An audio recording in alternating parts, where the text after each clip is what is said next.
하나님과의 깊은 교제를 소망하시는 애청자 여러분, 안녕하세요. 오늘 우리는 하나님과 대화하는 법이라는 깊이 있는 주제를 함께 나누고자 합니다. 이 은혜로운 여정을 시작하기에 앞서 저희 채널을 구독해 주시고 이 말씀을 주변에 공유해 주신다면 복음을 전하는 귀한 사역에 큰 힘이 될 것입니다. 이 귀한 사역에 동참하시는 모든 분들께 하나님의 은총이 가득하기를 기도합니다. 오늘 우리가 나눌 지혜는 19세기 설교의 황태자라 불렸던 찰스 스펄전 목사님의 말씀에 그 뿌리를 두고 있습니다. 그는 욥기 13장 22절 주께서 나를 부르소서 내가 대답하리이다. 혹 내가 말씀하게 하옵시고 주는 내게 대답하옵소서 라는 구절을 통해 하나님과 영혼 사이의 신성한 대화, 그 비밀스러운 교제의 방법을 우리에게 알려줍니다. 먼저 욥의 상황을 잠시 생각해 봅시다. 그는 모든 것을 잃은 절망의 잿더미 위에서 이로를 건넨다던 친구들의 날카로운 비난에 둘러싸여 있었습니다. 어쩌면 사탄은 스바 사람들의 약탈이나 무자비한 회오리 바람보다 바로 이 인정머리 없는 새 친구를 통해 욥을 공격하는데 더 큰 성공을 거두었을지도 모릅니다. 그들의 말은 위로가 아닌 심장을 애는 비수와 같았기 때문입니다. 이 극한의 고통 속에서 욥은 오직 가장 정직하고 순결한 영혼만이 할 수 있는 선택을 합니다. 바로 사람들의 그릇된 판단에서 벗어나 만물의 심판자이신 하나님께 직접 호소하기로 한 것입니다. 그는 하나님의 법정 앞에 즉시 서게 해달라고 간청했습니다. 하나님께서 자신을 의롭다 하실 것을 확신했기 때문입니다. 그가 나를 죽이시리니 내가 희망이 없노라. 그러나 그의 앞에서 내 행위를 아뢰리라. 욥은 자신의 결백함을 증명하기 위해 하나님의 심판대 앞에 설 준비가 되어 있었습니다. 욥의 이 담대한 언어를 들으며 우리는 그를 비난할 마음이 전혀 없습니다. 하지만 동시에 우리가 그의 말을 그대로 따라하는 것 또한 경계해야 합니다. 욥이 처했던 끔찍한 상황과 부당한 비난을 고려할 때 그의 절규는 이해할 수 있지만 우리와 같은 죄인이 하나님 앞에서 스스로를 변호하려는 자세를 취하는 것은 합당하지 않기 때문입니다. 오히려 우리의 기도는 시편의 기자처럼 주의 종에게 심판을 행하지 마소서. 주의 눈앞에는 의로운 인생이 하나도 없나이다. 가 되어야 합니다. 하늘조차 순수하지 않다 여기시고 천사들에게조차 어리석음을 돌리시는 그분 앞에서 어찌 인간이 감히 의로움을 주장할 수 있겠습니까? 물론 복음 안에서는 다릅니다. 그리스도의 의로 옷 입은 우리는 믿음으로 담대하게 외칠 수 있습니다. 누가 능히 하나님께서 택하신 자들을 고발하리요. 의롭다 하신 이는 하나님이시니 누가 정죄하리요. 죽으실 뿐 아니라 다시 살아나신 이는 그리스도 예수시니 그는 하나님 우편에 계신 자요 우리를 위하여 간구하시는 자신이라. 오늘 저는 욥의 말을 자기 변호가 아닌 우리 아버지 하나님과의 달콤한 교제, 즉 은혜의 보좌 앞으로 나아가는 축복된 대화에 적용해보고자 합니다. 이 말씀은 우리에게 두 가지 형태의 은밀한 대화법을 제시합니다. 주께서 나를 부르소서 내가 대답하리이다. 그리고 내가 말씀하게 하옵시고 주는 내게 대답하옵소서. 첫째, 하나님께서 우리를 부르시고 우리가 응답하는 방식의 대화입니다. 수년 전 한 선교사님이 아프리카에서 겪은 일을 들려주었습니다. 어느 날 아침 그는 개종한 아프리카 추장이 야자수 아래 앉아 성경을 펴놓고 있는 모습을 보았습니다. 추장은 잠시 성경을 읽다가 고개를 들어 하늘을 바라보며 입술을 움직였습니다. 그리고 다시 성경을 보고 또다시 하늘을 우러렀습니다. 선교사님이 그에게 다가가 무엇을 하고 있었는지 묻자 추장은 이렇게 대답했습니다. 저는 책을 내려다보며 하나님께서 제게 하시는 말씀을 듣습니다. 그리고는 고개를 들어 기도로 하나님께 제 마음을 말씀드립니다. 이렇게 우리는 서로 거룩한 대화를 나누는 것입니다. 이 모습이야말로 하늘과 나누는 교제의 완벽한 그림입니다. 하나님의 음성에 귀 기울이고 기도로 응답하는 것. 때로 우리의 영적 교제는 하늘 아버지가 먼저 말씀하시기를 기다리는 데서 시작하는 것이 좋습니다. 믿음의 조상 아브라함과의 대화를 기억해 보십시오. 성경은 여호와께서 아브라함에게 이르시되라는 말씀으로 그 신성한 만남을 기록합니다. 하나님이 먼저 말씀하시고 아브라함이 응답합니다. 모세의 경우도 마찬가지였습니다. 광야에서 양떼를 치던 그에게 하나님은 불타는 떨기나무 가운데서 먼저 음성을 들려주셨습니다. 어린 사무엘이 잠들어 있을 때도 사무엘아, 사무엘아 하고 먼저 부르신 분은 하나님이셨습니다.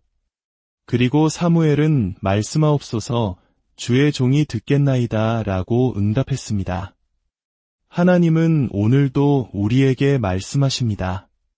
기록된 성경 말씀을 통해 그리고 강단에서 선포되는 설교를 통해 말씀하십니다. 성령님께서는 그 말씀을 우리 마음에 적용시키시며 능력으로 역사하십니다. 하나님의 음성은 여러 가지 톤을 가지고 있습니다. 때로는 우리를 일깨우는 각성의 목소리로 다가오십니다. 잠든 영혼을 향해 잠자는 자여 깨어서 죽은 자들 가운데서 일어나라고 외치십니다. 주저하는 우리에게 너희는 내 얼굴을 찾으라고 부드럽게 말씀하십니다. 그때 우리의 마음이 즉시 주여 내가 주의 얼굴을 찾으리이다 라고 응답한다면 그것이 바로 살아있는 교제입니다. 마치 메아리가 소리에 화답하듯 우리의 영혼 깊은 곳이 주님의 부르심에 즉각적으로 반응해야 합니다. 때로는 가르침과 교훈의 목소리로 말씀하십니다. 시편 기자는 내가 하나님 여호와께서 하실 말씀을 들으리니 라고 고백했습니다. 우리는 귀를 기울여 하나님의 말씀을 듣고 그 말씀을 먹고 마셔야 합니다. 사람이 떡으로만 살 것이 아니요 하나님의 입으로부터 나오는 모든 말씀으로 살 것이라고 하셨습니다. 성경의 귀한 교리와 약속, 그리고 무엇보다 소중한 그리스도에 대한 말씀을 묵상하는 사람은 말할 수 없는 기쁨과 영광으로 충만하게 될 것입니다. 하나님은 또한 명령의 목소리로 우리에게 말씀하십니다. 우리가 하나님의 자녀가 되는 날, 우리는 그분의 말씀에 순종할 의무를 갖게 됩니다. 하나님의 자녀는 계명을 무거운 짐으로 여기지 않습니다. 오히려 내가 주의 법을 어찌 그리 사랑하는지요. 내가 그것을 종일 작은 소리로 을조리나이다라고 고백하며 하나님의 뜻에 자신의 뜻을 온전히 맞추기를 갈망합니다. 예수님의 계명을 지킬 때 우리는 그분의 사랑 안에 거하게 될 것입니다. 때로는 책망의 목소리로 우리를 꾸짖기도 하십니다. 잘못을 지적받는 것은 유쾌한 일이 아니지만 영혼에는 가장 유익한 일입니다. 우리의 양심을 통해 혹은 성경 말씀을 통해 내 아이야, 그것이 옳은 일이냐? 하고 물으실 때 우리는 즉시 회개하며 돌이켜야 합니다. 만일 우리가 말씀 속의 부드러운 책망을 무시한다면 하나님은 고난이라는 더 아픈 채찍으로 우리를 다루실지도 모릅니다. 그러나 감사하게도 하나님은 언제나 꾸짖기만 하시는 분이 아닙니다. 그분은 위로의 목소리로 우리에게 가장 자주 말씀하십니다. 성경은 하나님의 위로로 가득 차 있습니다. 너희는 위로하라, 내 백성을 위로하라. 하지만 우리의 불신앙은 때로 이 달콤한 사랑의 음성에마저 귀를 막아버립니다. 모든 것이 합력하여 선을 이룰 것이라는 약속을 믿지 못하고 고난의 현실 앞에서 절망합니다. 사랑하는 성도 여러분, 위로받기를 주저하지 마십시오. 하나님께서 말씀하실 때 주님, 제가 믿나이다 라고 응답하며 기뻐하십시오. 그리고 가장 깊은 차원에서 하나님은 친밀한 교제로 우리를 초대하는 목소리로 말씀하십니다. 세상의 모든 염려를 넘어 변화산의 영광으로 우리를 이끄시며 그분의 사랑의 깊이와 넓이를 보여주십니다. 그리스도와의 영원한 연합, 언약 안에 담긴 비밀을 깨닫게 하십니다. 그러나 이 가장 깊은 교제는 정결한 자에게만 허락됩니다. 모세에게 내 발에서 신을 벗으라. 내가 선 곳은 거룩한 땅이니라고 말씀하셨던 것처럼 하나님과의 특별한 친밀함을 누리기 위해서는 죄에서 돌이켜 깨끗함을 받아야 합니다. 마음이 청결한 자가 하나님을 볼 것이기 때문입니다. 이제 두 번째 방법, 우리가 하나님께 말씀드리고 그분께서 응답하시는 교제에 대해 살펴보겠습니다. 우리는 어떻게 지극히 높으신 분께 말씀드려야 할까요? 먼저 경배와 찬양의 언어로 끊임없이 말씀드려야 합니다. 우리는 마땅히 해야 할 것의 100분의 1도 하나님을 높이지 못하고 있습니다. 그리스도인의 삶 전체가 하나님의 보좌 앞에 서서 그분을 송축하는 자세가 되어야 합니다. 들에 핀 백합화는 노래할 수 없지만 그 아름다운 존재 자체로 하나님께 끊임없는 찬송을 드리는 것처럼 보입니다. 우리의 삶 전체가, 우리의 존재 자체가 주님의 선하심과 인자하심을 노래하는 영원한 찬양이 되어야 합니다. 경배와 더불어 우리는 감사의 목소리로 하나님께 말씀드려야 합니다. 감사함으로 그의 문에 들어가며 찬송함으로 그의 궁정에 들어가서 그에게 감사하며 그의 이름을 송축할지어다. 그리스도인의 전생에는 내 영혼아 여호와를 송축하라.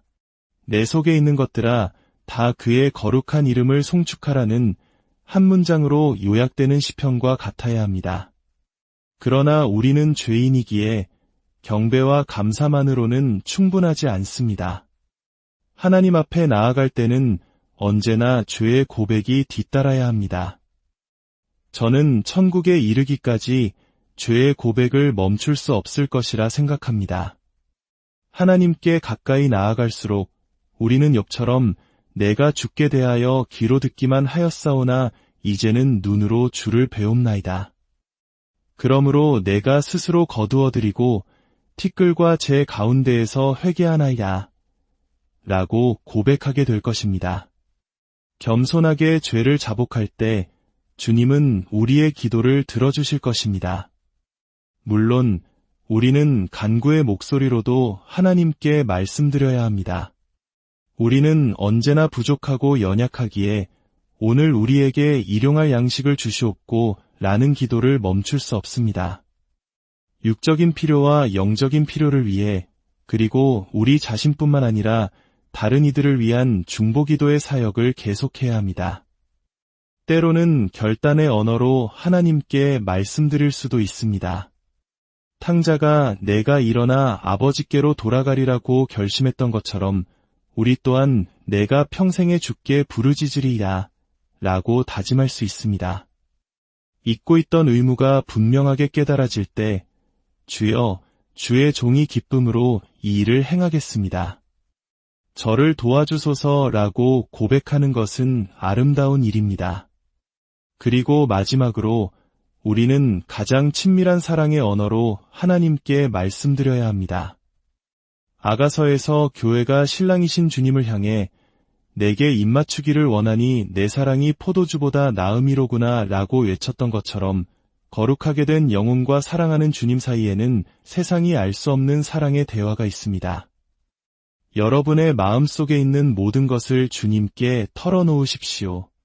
어린아이와 같은 순전한 신뢰로 모든 것을 앓을 때 주님께서도 친밀한 사랑으로 응답하시며 달콤한 교제가 이루어질 것입니다. 이 두 가지 대화의 방법은 반드시 결합되어야 합니다. 한쪽만 이야기하는 대화는 결코 활기찰 수 없습니다.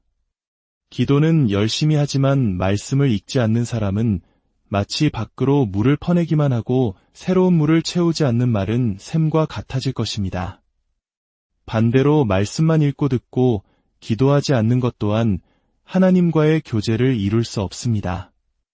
때로는 그 순서를 바꾸는 지혜도 필요합니다. 기도가 잘 되지 않을 때는 먼저 성경을 펴서 주님께서 내게 말씀하시도록 하십시오. 그러면 주님께서 기도할 내용을 주실 것입니다. 반대로 말씀을 읽어도 아무런 감동이 없을 때는 즉시 기도로 나아가 주님께 당신의 상태를 아뢰고 그분 자신을 나타내 보여주시기를 간구하십시오. 무엇보다 이 모든 과정에 진실함이 있어야 합니다. 마음이 담기지 않은 기도는 하나님에 대한 모욕입니다. 하나님의 말씀을 그저 인쇄된 글자로만 대하지 말고 그 말씀이 당신의 영혼에 직접 이야기하게 하십시오. 마지막으로 이 두 가지 형태의 교제가 그리스도 안에서 어떻게 완전하게 실현되는지 묵상해 봅시다. 하나님의 무한한 위엄이 우리에게 나를 부르라, 내가 내게 응답하겠고 라고 말씀하시며 그분의 공의가 우리에게 모든 것을 요구하실 때 우리는 무엇으로 대답할 수 있겠습니까? 우리의 대답은 오직 예수 그리스도이십니다. 하나님의 공의는 죄의 대가로 죽음을 요구합니다. 보십시오. 십자가에서 내려져 무덤에 니이신 하나님의 아들을, 그분이 우리의 죽음을 대신하셨습니다. 하나님의 공의는 고난과 버림받음을 요구합니다. 나의 하나님, 나의 하나님, 어찌하여 나를 버리셨나이까 라는 그분의 절규를 들으십시오. 그분이 우리의 고통을 대신 겪으셨습니다. 하나님의 거룩함은 온전한 순종의 삶을 요구합니다. 보십시오. 율법 아래서 흠없이 사셨던 그리스도의 완전한 생애를, 우리는 그분의 완벽한 순종을 하나님 앞에 우리의 것으로 내어놓습니다. 하나님께서 우리에게 무엇을 요구하시든 우리의 유일하고 완전한 대답은 바로 우리의 구원자 예수 그리스도이십니다. 하나님께서는 친히 이는 내 사랑하는 아들이여 내 기뻐하는 자라고 말씀하셨기에 그리스도 안에서 우리를 기쁘게 받으십니다. 반대로 우리가 하나님께 무엇을 구할 때 그분의 대답 또한 예수 그리스도이십니다. 어떻게 구원받을 수 있습니까? 라는 우리의 질문에 하나님은 십자가에 달리신 그리스도를 보여주십니다. 그를 믿고 생명을 얻으라는 것이 하나님의 대답입니다. 제가 구원받았다는 것을 어떻게 확신할 수 있습니까? 라는 우리의 질문에 하나님은 죽음에서 부활하신 그리스도를 보여주십니다.